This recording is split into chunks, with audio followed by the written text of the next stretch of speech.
में 29 साल जिन इश्यूज पर चीख रहा था, वो इश्यूज 29 साल बाद जाके मैच्योर हुए। मैं सुनाता हूँ, जहाँ अच्छा लगे आपको जी समर्थन कीजिएगा। ताली बजवाना कवियों का रोग है। मैं चैनल के माध्यम से कहना चाहता हूँ कि ताली नहीं बजे तो कवि पता नहीं क्यों बेचैन हो जाता है, जैसे उसको सुन नहीं रहे। ये गलत परंपरा हो गई है। कविता तालियों से बड़ी भी नहीं होती, लेकिन ताली नहीं बजे तो कवि के मन में अचानक से ये ख्याल आता, लोग सुन नहीं रहे तुझे, और हो सकता है तेरे बारे में कुछ उल्टा सोच रहे हो, और ये भी सोच रहे हो कि ये कमबख्त कब बंद करेगा ताकि हमको चैन मिलेगा। सुनिए कविता सुनाता हूँ। स्वागत। काश्मीर जो खुद सूरज के बेटे की राजधानी थी, डमरू वाले शिव शंकर की जो घाटी कल्याणी थी, काश्मीर जो भूमंड। तालियां जहां बजनी चाहिए वहीं बजाइए, हर जगह नहीं। देखो, काजल आंखों में ठीक ठीक लगे तो ही खूबसूरत लगता है, उसे गालों पे चपोट लोगे तो अच्छा नहीं लगेगा। सुनिएगा, आपको लगेगा कि यहाँ बजना चाहिए, नहीं, या मैं हाथ उठा दूंगा, वहां बजा दीजिए। काश्मीर जो खुद सूरज के बेटे की, इस पर इशारा कीजिए, इसको ज्यादा ज्ञान है। जब ये बजाए तब बजाइए, और ये बिल्कुल ना बजाए तो इसको बजाइए। काश्मीर जो खुद सूरज के बेटे की राजधानी थी, डमरू वाले शिव शंकर की जो घाटी कल्याणी थी, काश्मीर जो भूमंडल का स्वर्ग बताया जाता था, जिसकी मिट्टी को दुनिया में अर्घ चढ़ाया जाता था, काश्मीर जो भारत माता की आंखों का तारा था, काश्मीर जो लाल बहादुर को प्राणों से प्यारा था, काश्मीर वो डूब गया था अंधी गहरी खाई में, फूलों की घाटी रोती थी मरघट की तन्हाई में, फूलों की घाटी रोती थी ये तरीका है, बहुत अच्छा। Salute to you, salute. अब आपने ठीक जगह तालियां बजाई।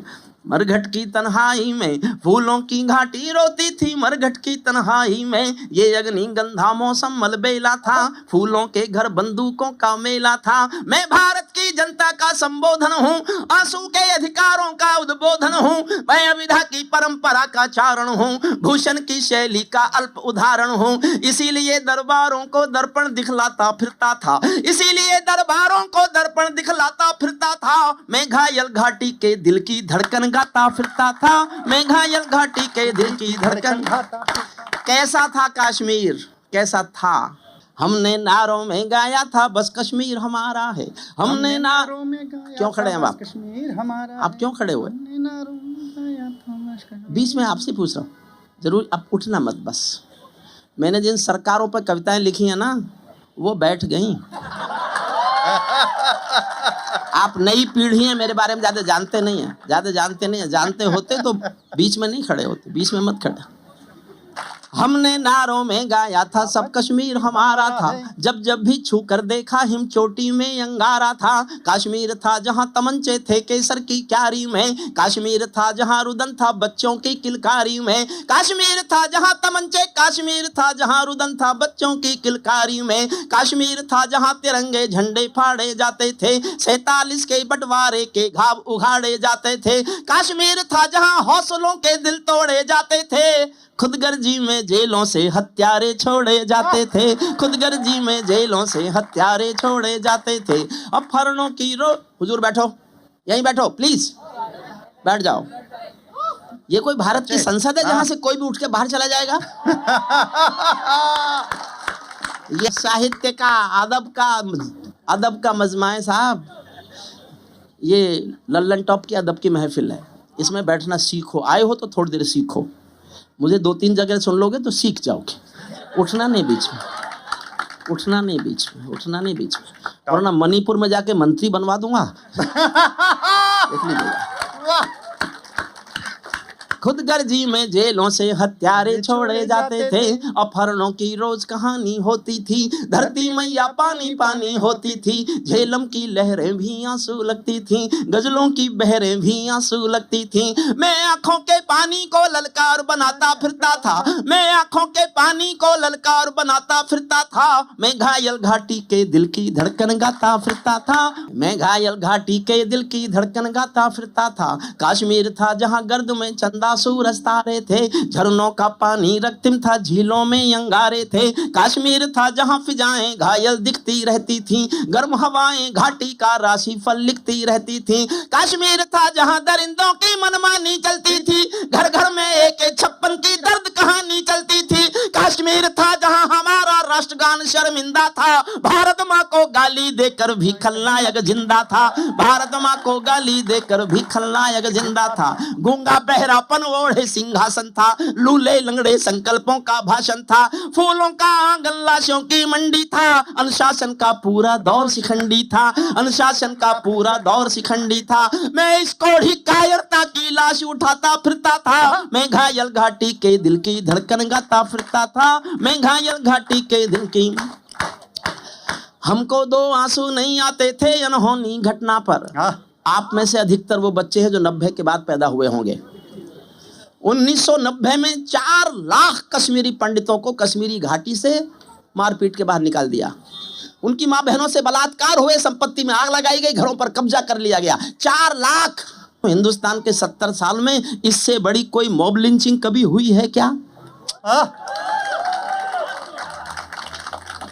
दुर्घटना की एक मौत को मॉब लिंचिंग बनाकर हिंदुस्तान की संस्कृति को बदनाम किया जाता है। मैं उसका समर्थन नहीं करता, गलत है जिसने ऐसा किया, लेकिन 4 लाख लोगों का निकाला जाना मॉब लिंचिंग नहीं थी? किसी मानवाधिकार वाले को आपने रोते हुए देखा? किसी गैंग अवार्ड वापसी गैंग को कहीं अवार्ड वापस करते हुए देखा? हमको 2 आंसू नहीं आते थे अनहोनी घटना पर, थोड़ी सी चर्चा होती थी बहुत बड़ी दुर्घटना पर।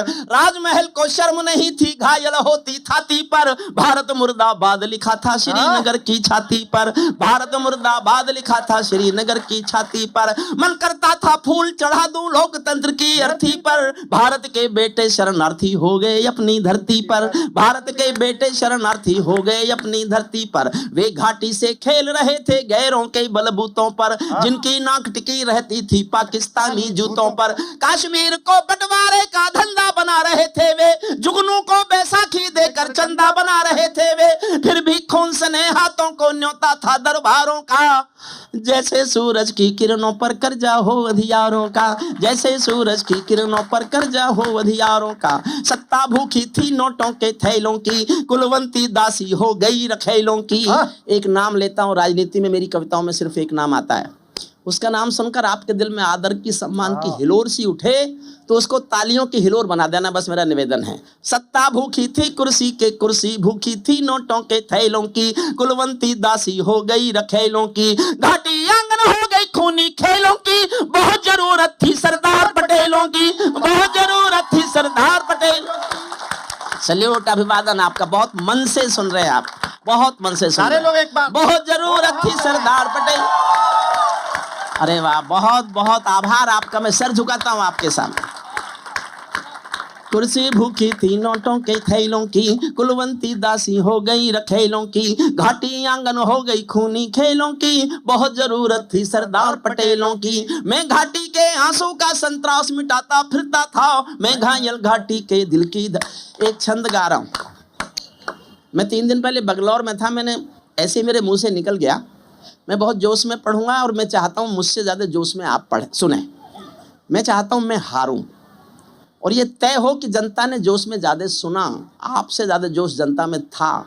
मैं आपसे हार के जाना चाहता हूं, यही मेरी जीत है कि आप मुझे हरा दें। सुनिए, जब चौराहों पर हत्यारे महिमा मंडित होते थे, अपने को रोके रहना और मन से जुड़ के सुनना।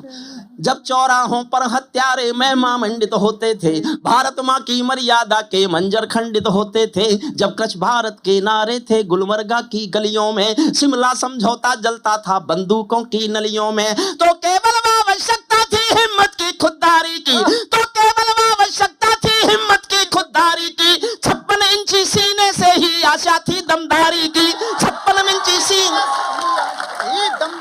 यहाँ नहीं हारा हूं मैं अभी, मैं इससे आगे हारना चाहता हूं, मुझे हरा के ही भेजना। तो केवल आवश्यकता थी हिम्मत की खुददारी की, 56 इंची सीने से ही आशा थी दमदारी की। संविधान को बदल दिया है घाटी गैर नहीं होगी, जहां तिरंगा नहीं मिलेगा उनकी खैर नहीं होगी, जहां तिरंगा। सैल्यूट, आप जीते, आप जीते और मैं हारा। इतना भी मत हराओ, बैठिए। अमरनाथ को गाली, जहां तिरंगा नहीं मिलेगा उनकी खैर नहीं होगी। जिनको भारत की धरती ना भाती हो, भारत के झंडों से बदबू आती हो, जिन लोगों ने माँ का आंचल फाड़ा हो, दूध भरे सीने में चाकू गाड़ा हो, मैं उनको चौराहों पर फांसी चढ़वाता फिरता था, मैं घायल घाटी के दिल की धड़कन। अमरनाथ को गाली दी थी भीख मिले हथियारों ने, अमरनाथ को गाली दी थी भीख मिले हथियारों ने, चांद सितारे टांक लिए थे खून लिपि दीवारों ने, इसीलिए नाकाम रही थी कोशिश सभी उजालों की, क्योंकि ये सब कठपुतली थे रावलपिंडी वालों की, क्योंकि ये सब कठपुतली थे रावलपिंडी वालों की। अंतिम एक चुनौती दे दो सीमा पार पड़ोसी को। वो अभी भी बोलता है उधर से, मेरे पास पाव भर का एटम बम है, चटाक भर का एटम बम है। कभी कैसा ही बम बताता है, कभी कैसा ही बम बताता है, कभी कैसा। अच्छा वो बताता, हम जो वार होगी तो न्यूक्लियर वार होगी, मान लिया होगी, चल कर। वैज्ञानिक कहते हैं कि 25-25 करोड़ लोग दोनों देशों के मर जाएंगे, चल मरने दे, हम तैयार हैं 25 करोड़ मरने के लिए, तू तो खत्म। वहां तो रेगिस्तानी बचेगा बस, वो 25 करोड़ है ही नहीं। और हमारे यहाँ एक फायदा और है, फिर जनसंख्या नियंत्रण कानून लाने की भी जरूरत नहीं, कई लाभ होंगे। अमरनाथ को गाली दी थी भीख मिले हथियारों ने, चांद सितारे टांक लिए थे खून लिपि दीवारों ने, इसीलिए नाकाम रही थी कोशिश सभी उजालों की, क्योंकि ये सब कठपुतली हैं रावलपिंडी वालों की। अंतिम एक चुनौती दे दो सीमा पार पड़ोसी को, गीदड़ कायरता ना समझे सिंहों की खामोशी को। हमको अपने खट्टे मीठे बोल बदलना आता है, हमको अब भी दुनिया का भूगोल बदलना आता है, हमको अब भी दुनिया का भूगोल। हर संकट का हल, अंतिम क्षण पढ़ रहा हूं, हर संकट का हल मत पूछो आसमान के तारों से, सूरज किरणें कब लेता है नभ के चांद सितारों से। पंचाली के चीर हरण पर जो चुप पाए जाते हैं, इतिहासों के पन्नों में वो सब कायर कहलाते हैं, इतिहासों के पन्नों में वो सब कायर कहलाते हैं। भारत एक अखंड राष्ट्र है, सभा अरब की ताकत है, कोई हम पर आंख उठा ले किसकी भला हिमाकत है। धरती अंबर और समंदर को ये भाषा समझा दो, दुनिया के हर पंच सिकंदर को ये भाषा समझा दो। अब खंडित भारत माँ की तस्वीर नहीं होने वाली, कश्मीर किसी के अब्बा की जागीर नहीं होने वाली, कश्मीर किसी के अब्बा की जागीर। अंतिम पंक्ति, अब कुछ कहना चाहता हूँ। अभी भी क्यों जो धमकी देता है ना, हालांकि मैं ये भाषा बोलना नहीं चाहता, 70 साल के व्यक्ति को ये भाषा अच्छी भी नहीं लगती, लेकिन कोई बार बार कहेगा तो फिर बोलना पड़ेगा। मैं बोलता हूँ, बढ़ते बढ़ते कोई फोड़ा जब नासूरी होता है। आप सब जानते हो मैं अगली लाइन क्या बोलने वाला हूँ। बढ़ते बढ़ते कोई फोड़ा जब नासूरी होता है, उस फोड़े में चीरा लगना बहुत जरूरी होता है, उस फोड़े में चीरा लगना बहुत जरूरी होता है। अर्ध सदी की सब भूलों का समाधान हो जाने दो, अर्ध सदी की सब भूलों का समाधान हो जाने दो, सब समझौते मरे पड़े हैं पिंडदान हो जाने दो। पर्वत को बाजू में तोलो शोले भरो निगाहों में, आंसू की पूजा मत करना बलिदानों की राहों में। तुम भी सीमा रेखा तोड़ो आगे बढ़ जयनाद करो, 48 में खोया था जो कश्मीर आजाद करो, 48 में खोया था जो कश्मीर। और अंतिम 2 लाइन पढ़ता हूँ, मेरे छोटे भाई राहुल अवस्थी को समर्पित करता हूँ। मुझे कहते हैं हरिओम पवार आपको नहीं लिखना चाहिए था। मैंने कहा मेरा अहंकार देश के स्वाभिमान से बड़ा नहीं है, मैं नहीं लिखता सरकारों के समर्थन में, लेकिन 2 लाइन ऐसी लिख रहा हूँ, लिख दी हैं, काश ऐसा हो जाए तो मुझे अच्छा लगेगा। सुनिएगा, तुम भी सीमा रेखा तोड़ो आगे। 2 लाइन ध्यान से सुनना और मैं कहना क्या चाहता हूँ आप समझ जाओ तो तालियां बजाना। तुम भी सीमा रेखा तोड़ो आगे बढ़ जयनाद करो, 48 में खोया था जो कश्मीर आजाद करो। पीढ़ी तुमको याद करेंगी कल स्वर्णिम इतिहासों में, पीढ़ी तुमको याद करेंगी कल स्वर्णिम इतिहासों में। युगों युगों तक महकोगे तुम भारत माँ की सांसों में, युगों युगों तक में।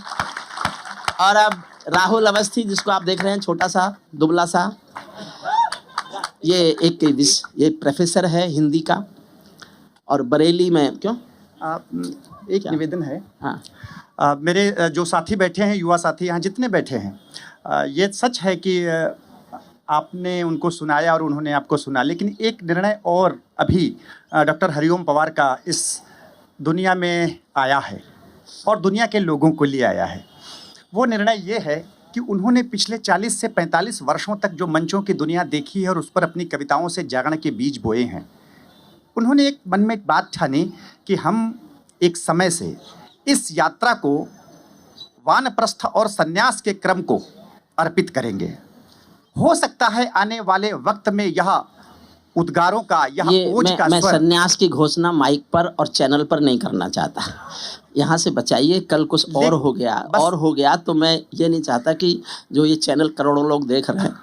पर क्या है कि जो हरिओम जी ने जो चर्चा की है, उस राहुल, मैं जानता हूँ तुम क्या कहना चाहते हो, वो मेरा एक व्यक्तिगत फैसला है कि बहुत जी लिया, अब कुछ और उसके बारे में कुछ नहीं कहना, कुछ से शेयर करना अपने साथियों से। नहीं, मैं तो देखिए, मैं 2-3 बातें शेयर करता हूँ। एक तो कोई भी जो देश को प्यार करता है, और अगर मेरा कहना मान सकते हो, तो मैं इस चैनल के माध्यम से आपसे 2-3 निवेदन करता हूँ।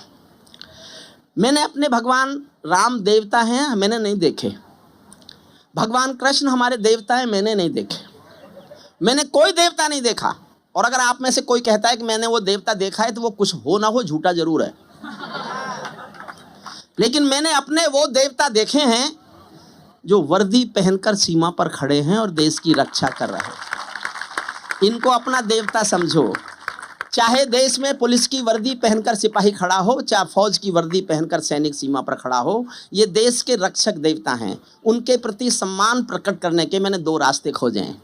एक रास्ता तो यह है, आप में जितने लोग यहाँ बैठे खड़े हैं, आपके आस पड़ोस में ऐसा कोई परिवार जरूर होगा जिस परिवार ने शहादत दी होगी। जिस परिवार का बेटा करगिल में, पुलवामा में, 71 के युद्ध में, किसी युद्ध में शहीद हुआ होगा, वो परिवार आप जानते होंगे आसपास कोई होगा। किसी त्योहार पर, किसी दिन आप साल में पिकनिक जाते हो, छुट्टियां मनाते हो, एक बार साल में एक दिन चुनो और उस परिवार में चाहो फूल लेके जाओ, चाहे मिठाई लेके जाओ, उस परिवार को ये बताओ कि देश आपके साथ है, आप अकेले नहीं हो, आप अकेले नहीं हो, आप अकेले नहीं हो। और दूसरा निवेदन मेरा यह है, आपको किसी बस अड्डे पर, रेलवे स्टेशन पर, हवाई अड्डे पर कोई फौजी वर्दी में जाता हुआ दिखाई दे, वो फ्लाइट पकड़ने के लिए जा रहा हो, आप लॉन्ज में बैठे हुए हैं, आप वेटिंग रूम में बैठे हुए हैं, तो उस फौजी वर्दी को देखकर खड़े होकर एक बार ताली बजा दीजिए। उसको लगेगा पूरा देश उसके साथ है, देश उसके लिए जी रहा है, वो देश के लिए जी रहा है। ये मेरे 2 निवेदन हैं।